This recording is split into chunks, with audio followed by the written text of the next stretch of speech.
हरिपाठ अभंग 21 भाग 2. नाम हरी सार जिव्हा या नामाची, उपमा त्या दैवाची कोण वानी. ज्ञानदेवा सांग झाला हरिपाठ, पूर्वजान वैकुंठ मार्ग सोपा.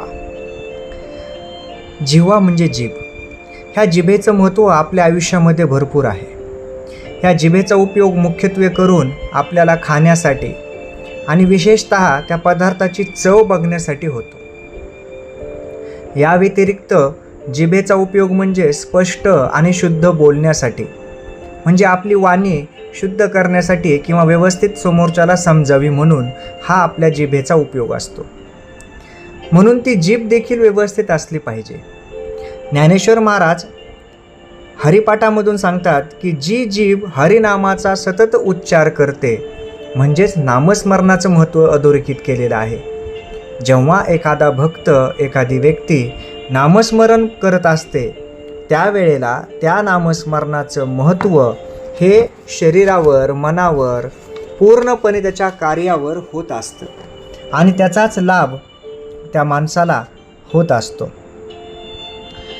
जेव्हा जिभेचं काम हे खाणं, पाणी पिणं एवढ्या गोष्टींवर असतं किंवा चव घेण्यावर, तर अशा कार्याची जीभ ही जनावरांची म्हणजे पशूंची सुद्धा असते. परंतु माणसाचे विशेषता काय आहे, तर माणसाला बोलण्यासाठीचे शब्द असतात.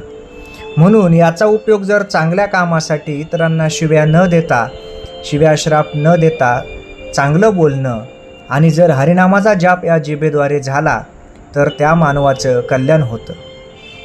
म्हणून ज्या माणसाची जिव्हा सतत हरिनामाचा जप करते, तो माणूस खरा सदैव सुखी असतो, असं ज्ञानेश्वर महाराज हे सांगतात.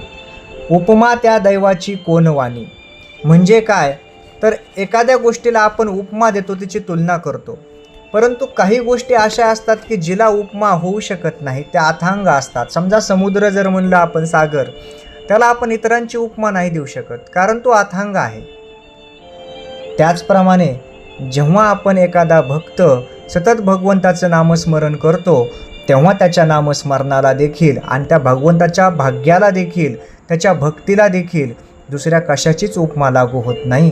कारण ते जो नामस्मरण करत असतो, तो नामजपाचा यज्ञ हा स्वतःच श्रेष्ठ असतो, त्याला दुसरी उपमा द्यायची गरज नसते. शेवटच्या चरणात माऊली सांगतात, ज्ञानदेव सांग झाला हरिपाठ, पूर्वजा वैकुंठ मार्ग सोपा. एखादं कार्य जर आपल्याला सिद्धीस न्यायचं असेल तर त्याची आपण सांगता करतो. म्हणजे जेव्हा ते कार्य सिद्धीस जातं, तडीस जातं किंवा पूर्ण होतं, तेव्हा त्या पूर्णत्वास गेलेल्या कार्याचा आपण त्याचं सांग केलं असं म्हणतो. म्हणजे काय, तर सांगता झाली, ते कार्य पूर्ण झालं. जेव्हा आपल्या जीवनाचा हरिपाठ सांग होतो, म्हणजे पूर्ण होतो, तेव्हा आपण आणि ह्या ईश्वर हा एकच असतो. तिथं द्वैत्व भाव उत्पन्न होत नाहीत.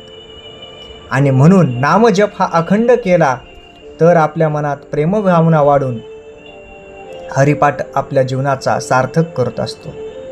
आणि जेव्हा ही गोष्ट पूर्ण होते, तेव्हा हरिपाठामुळे त्या व्यक्तीचा किंवा त्या भक्ताचा हे पूर्वज देखील वैकुंठाला जातात, म्हणजे पूर्ण त्यांना पुण्य प्राप्त होतं, असं संत श्री ज्ञानेश्वर महाराज आपल्याला हरिपाठाच्या माध्यमातून सांगतात. जय जय रामकृष्ण हरी.